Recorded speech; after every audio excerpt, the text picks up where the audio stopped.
बहुत समय पहले की बात है।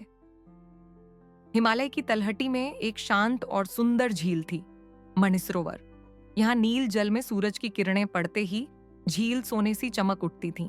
उसी झील में एक अद्भुत राजहंस रहता था, जिसका नाम था सुवर्ण।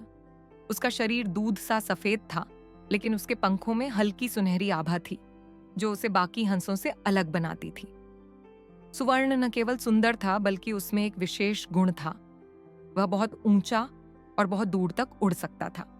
उसकी उड़ान इतनी ऊंची होती कि बादल भी उसके नीचे रह जाते। लेकिन वह अपनी इस कला को कभी घमंड से नहीं देखता था। वह शांत स्वभाव का, मदद करने वाला और सबसे प्रिय था।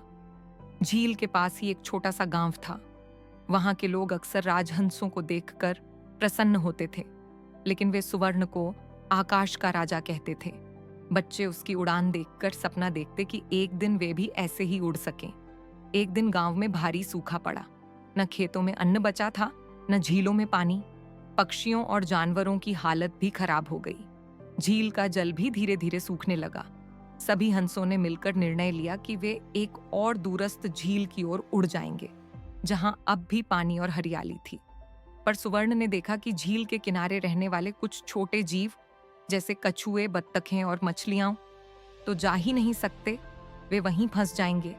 तब सुवर्ण ने कहा, मैं अपनी उड़ान को तब तक उपयोग नहीं करूंगा जब तक इन सब की सहायता न कर लूं। सभी हैरान रह गए, लेकिन सुवर्ण ने अपनी लंबी और शक्तिशाली उड़ान का उपयोग करते हुए कई बार उड़ान भरी। वह अपनी पीठ पर बत्तखों को बैठाकर ले गया, कछुओं को धीरे धीरे पानी से भरकर दूसरी झील तक पहुंचाया। कुछ छोटे पक्षियों को भी अपने पंखों से ढककर गर्मी और धूप से बचाया।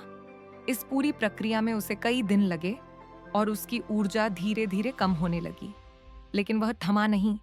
जब अंततः आखिरी प्राणी भी सुरक्षित पहुंच गया, तभी वह वहां से उड़ा। राजहंस सुवर्ण जब नई झील पर पहुंचा तो सब उसकी जय जयकार करने लगे। वह अब सिर्फ सुंदर और शक्तिशाली नहीं, बल्कि निस्वार्थ और महान कहलाया।